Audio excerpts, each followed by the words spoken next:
अस्सलाम वालेकुम फ्रेंड्स, ये टीवी चैनल में खुश आमदीद। ड्रामा सीरियल मेरा दिल मेरा दुश्मन में अब तक आपने देखा कि ज़फ़र जब मायरा की वालदा को देखने हॉस्पिटल जाता है तो हॉस्पिटल में एमन और अली ज़फ़र को देखकर अपना चेहरा छुपा लेते हैं कि कहीं ज़फ़र उन्हें देख ना ले। अगली एपिसोड में आप देखोगे कि शाहीना जावेद को मायरा के ख़िलाफ़ भड़काती है कि मायरा अब भी शामीर के साथ इश्क व मुआशकी लगा रही है। ये सुनकर जावेद आग बगोला हो जाता है और मायरा के कमरे में जाके उसे खूब बातें सुनाता है और उसके किरदार पे भी उंगली उठाता है। अपने भाई की इतनी कड़वी कुसीली बातें सुनकर वो बहुत दुखी हो जाती है। फिर वो रोते हुए अपनी वालदा से कहती है कि मेरी इतनी हैसियत और औकात होती ना तो मैं कभी भी आपको इस घर में रहने ना देती, अपने साथ ले जाती। लेकिन अपने साथ भी कहाँ, वहाँ पर तो परवीन भाभी ने मायरा के लिए रहने की जगह भी तंग की हुई है। फिर आप देखोगे कि परवीन भाभी के ताने सुनने के बाद ज़फ़र मायरा को लेने उसकी अम्मी के घर जाता है। वहाँ शाहीना ज़फ़र से पैसों की बात करती है। शाहीना की बात सुनकर ज़फ़र आग बगोला हो जाता है और वो गुस्से से शाहीना को कहता है कि मायरा की वालदा का ख्याल रखना तुम लोगों की ज़िम्मेदारी है। इंसान को इतना भी लालची नहीं होना चाहिए कि इंसान अपने फ़राइज़ ही भूल जाए। पता नहीं किस किस्म का ख़ानदान है शाहीना जिसने ज़फ़र से पैसे लेकर ख़ुद शादी करवाई मायरा की।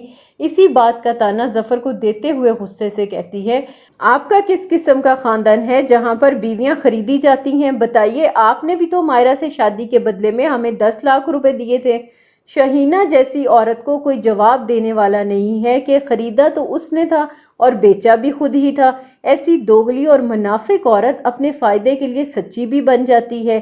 दूसरी तरफ परवीन भाभी लालची औरत, उसके लालच ने तो उसके बच्चों को भी बर्बाद कर दिया। अपने शौहर को कारखाने भेजती है कि किसी तरह ज़फ़र की फैक्ट्री हमारे हाथ लग जाए। खालिद भाई फ़ोन पर किसी से पैसों की बात कर रहे थे कि ज़फ़र पीछे से आकर उनकी सारी बातें सुन लेता है।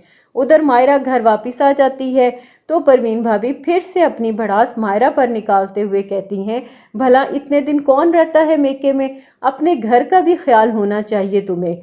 उन्हें जब से मालूम होता है कि शामीर ने मायरा की वालदा के हॉस्पिटल के तमाम अखराजात की पेमेंट की है, वो इसी बात को लेकर मायरा को कहती हैं, तुमको तो सिर्फ मालदार आदमियों का दिल जीतना आता है।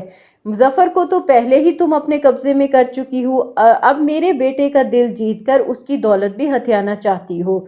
ज़फ़र पीछे से आ जाता है और वो परवीन भाभी की तमाम बातें सुन लेता है और गुस्से से कहता है, मायरा मेरी बीवी है, ये इतनी लावारिस नहीं कि आप इस तरह से इसकी तौहीन करें। ख़बरदार जो आपने आज के बाद मायरा से इस लहजे में बात की। परवीन भाभी की कड़वी बातें सुनकर मायरा दुखी हो जाती है और अब तो ज़फ़र के सामने भी अपने भाई और भाभी की असलियत खुलने लगी है। उधर परवीन भाभी से अपनी बेइज्जती बर्दाश्त हो नहीं पाई। जब शामीर घर आता है तो वो उसे रोते हुए कहती हैं कि आज उस मायरा की वजह से ज़फ़र ने मेरी बहुत बेइज्जती की है। ये सुनकर शामीर हैरत से अपनी माँ को देखता है। फ्रेंड्स, आपको क्या लगता है कि ज़फ़र से बेइज्जती का बदला वो आयशा से लेंगी? क्या अब सब कुछ जानने के बाद ज़फ़र अपनी बीवी मायरा को इज़्ज़त दिला पाएगा? आप भी अपनी राय का इजहार कमेंट करके ज़रूर कीजिएगा।